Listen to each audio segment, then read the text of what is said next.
Bienvenue dans cette nouvelle vidéo. Aujourd'hui c'est une vidéo qui me tient à cœur car on va parler d'une des Rolex les plus sous-cotées aujourd'hui. Elle a une histoire incroyable, elle est magnifique mais pourtant je trouve qu'elle est totalement délaissée. En tout cas je sais qu'elle revient au goût du jour de plus en plus, mais elle a été très longtemps délaissée, pourtant elle est tout simplement incroyable. Je parle évidemment de la Rolex Air King. Donc pour ceux qui ne savent pas, la Rolex Air King c'est l'une des Rolex donc les plus vieilles du catalogue. Elle est sortie à l'après-guerre donc en 45 et c'est un hommage à la RAF qui est donc les forces armées aériennes anglaises qui avaient tout simplement été héroïques pendant la guerre. Et donc Hans Wilsdorf, le créateur donc, de Rolex, a décidé, parce que c'est un génie du marketing, il a toujours trouvé de bons prétextes pour sortir de bons produits, de faire les bons hommages. Enfin, là, on pourrait faire une vidéo entière sur ce monsieur et l'histoire de Rolex, mais je sais que ça a déjà été fait.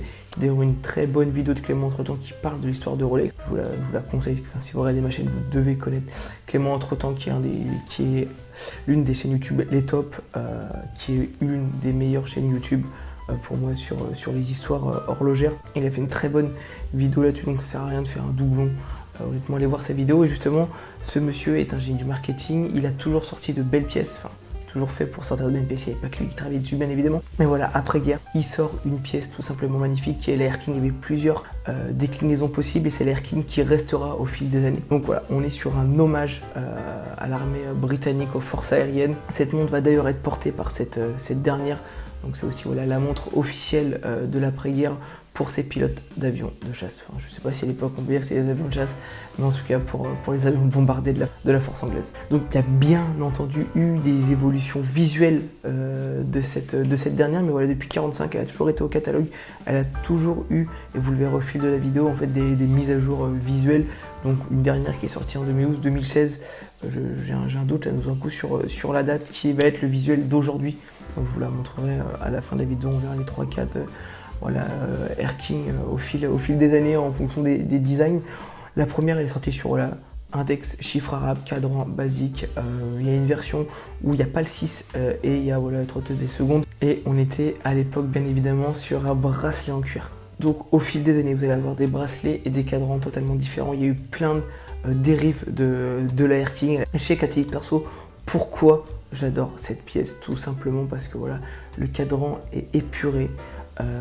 Alors il y a plusieurs styles de bracelets, mais si on prend la full acier, je trouve que c'est une montre qui est passe-partout, sobre, chic, elle est incroyable, vous pouvez la mettre dans toutes les circonstances et je pense que c'est ce qui a plu tout au long voilà, des années, puisqu'elle est toujours, comme je l'ai dit auparavant, restée au catalogue. Elle était vraiment portée par énormément de personnes, même si avant bien évidemment on était sur une fonction d'aviation, mais ça a vite été un élément de mode.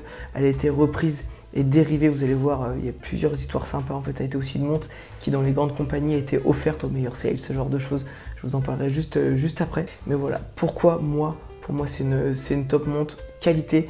Elle a été validée donc par le COCS, donc qui est le contrôle officiel suisse des chronomètres pour sa précision. Donc en plus de ça, en plus d'être beau épuré, vous êtes sur une montre en fait de qualité.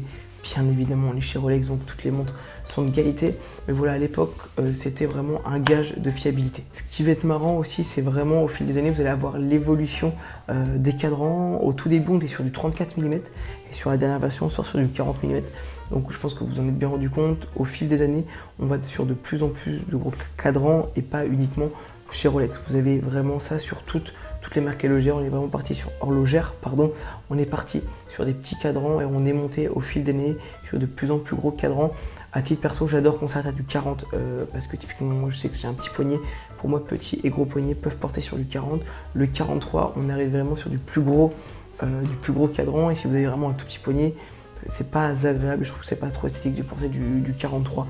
Donc pour moi, 40, c'est vraiment la taille idéale. Donc comme j'ai pu vous en parler tout à l'heure, et il y a certaines compagnies, donc que ce soit du Coca, des compagnies pétrolières, des forces armées étrangères et Domino's Pizza, vous allez voir pourquoi je vous parle de Domino's, qui ont fait des commandes de Air King personnalisées. Et ces montres-là étaient offertes donc aux meilleurs commerciaux, départ en retraite, meilleurs éléments de la boîte.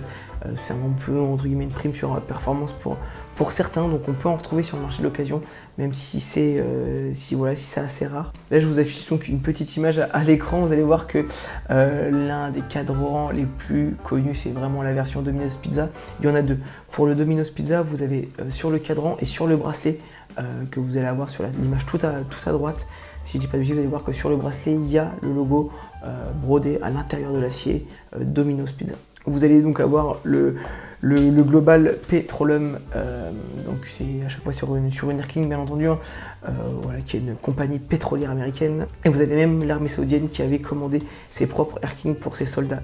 Donc vous voyez bien que l'Air King, à travers les années, elle est chargée d'histoire. On pourra vraiment en parler des heures et des heures. Cette montre elle est tout à fait passionnante et elle est encore disponible aujourd'hui. Aujourd'hui, vous êtes à 7250 €. Je sais qu'il y a encore quelques années, c'est une des montres en fait que vous trouviez plus en boutique maintenant. Vous avez d'ailleurs, je crois, Clément Trotin avait fait une super vidéo là-dessus, lui aussi, où si je dis pas de bêtises, il raconte que il l'a trouvé voilà, en boutique. C'était une montre la plus disponible, l'une des montres pardon, la plus disponible en boutique à l'époque parce qu'elle était un peu voilà.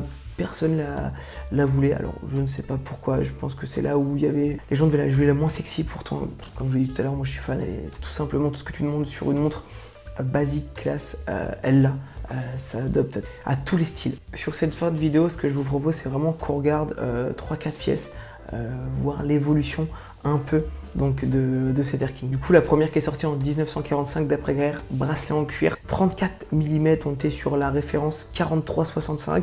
Elle avait un mouvement mécanique, un remontage manuel, tout ce qu'il y a le plus basique. Et vous aviez en fait voilà un chiffre arabe sur le cadran avec un bracelet en cuir. Celle-là, alors elle est pas trop disponible sur les sites de revente, mais de ce que j'ai pu voir, les seuls qui sont disponibles, on n'est pas non plus sur un prix qui est faramineux.